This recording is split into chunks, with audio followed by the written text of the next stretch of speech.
आज तारीख 26 नवंबर 1949 ईस्वी, मिति माघ शीर्ष शुक्ल सप्तमी संवत 2006 विक्रमी को एतत् द्वारा इस संविधान को अंगीकृत, अधिनियमित और आत्मार्पित करते हैं। भारत का संविधान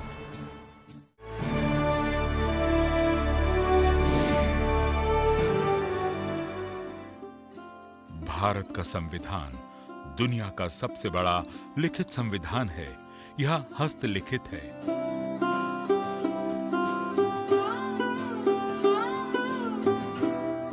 भारतीय संविधान का निर्माण 2 साल 11 महीने और 18 दिनों में हुआ।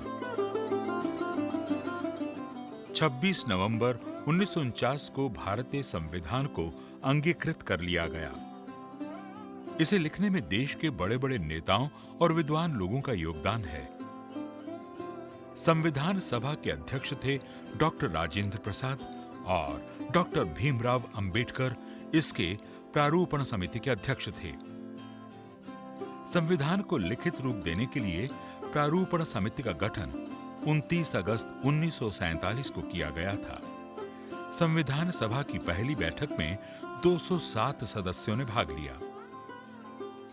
26 नवंबर 1949 को संविधान सभा में इस संविधान को अंगीकार कर लिया गया।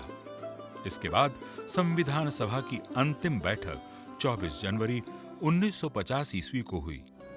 संविधान सभा ने 24 जनवरी को रविंद्रनाथ टैगोर लिखित जनगण मन को राष्ट्रगान के रूप में स्वीकार किया और उसी दिन बंकिम चंद्र चटर्जी लिखित वंदे मातरम को राष्ट्रगीत का दर्जा दिया गया। 24 जनवरी को ही संविधान सभा ने राष्ट्रपति के रूप में डॉक्टर राजेंद्र प्रसाद को चुन लिया। संविधान बन जाने के बाद सभी सदस्यों ने अपने हस्ताक्षर किए, जो संविधान के अंतिम पन्नों पर दर्ज हैं। इस दिन 284 लोगों ने संविधान पर हस्ताक्षर किए। संविधान सभा में कुल 15 महिलाओं ने भाग लिया तथा 8 महिलाओं ने संविधान पर हस्ताक्षर किए। 26 जनवरी 1950 को भारत का संविधान लागू हो गया।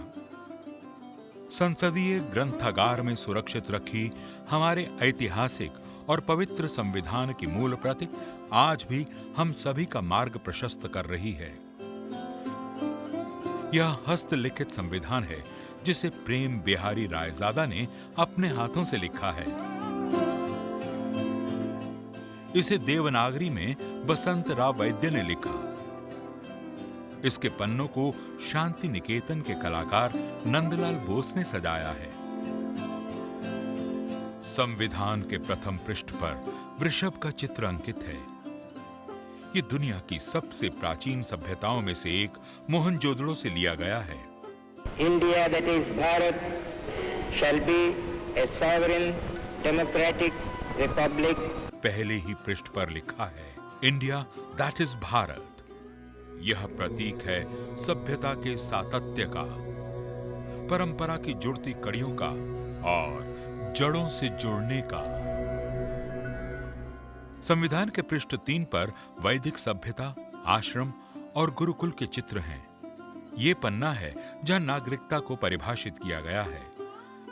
वैदिक सभ्यता हमारा आधार रही, आश्रम और गुरुकुल उसके स्तंभ। आज दुनिया उन परंपराओं को श्रेष्ठ मान रही है, तो हम संविधान निर्माताओं की विचार दृष्टि पर गर्व कर सकते हैं। संविधान के पृष्ठ 6 पर रामायण और भगवान श्री राम से जुड़े चित्र लगे हैं। संविधान के इस पन्ने पर हमारे मूल अधिकारों को परिभाषित किया गया है। भारतीय संविधान में पृष्ठ 20 पर भगवान बुद्ध के जीवन से संबंधित चित्र हैं। इस पन्ने पर संघ को परिभाषित किया गया है। सर्वोच्च नागरिक संघ का मुख्य, जिसमें सभी परिषद गणों की शक्ति निहित है। कार्यपालिका, संसद, विधायिनी शक्तियां, न्यायपालिका इसके अंग हैं। सारी शक्ति संघ में है और कार्य का विस्तार गण परिषद के हाथों में होता है। संविधान में अंकित इन चित्रों से भारत का अंतर्मन झांकता है। अतीत की हमारी गहरी जड़ें, समृद्ध विरासत, ज्ञान का व्यापक विस्तार और सभ्यता का सुंदर स्वरूप इन चित्रों के माध्यम से सामने आता है।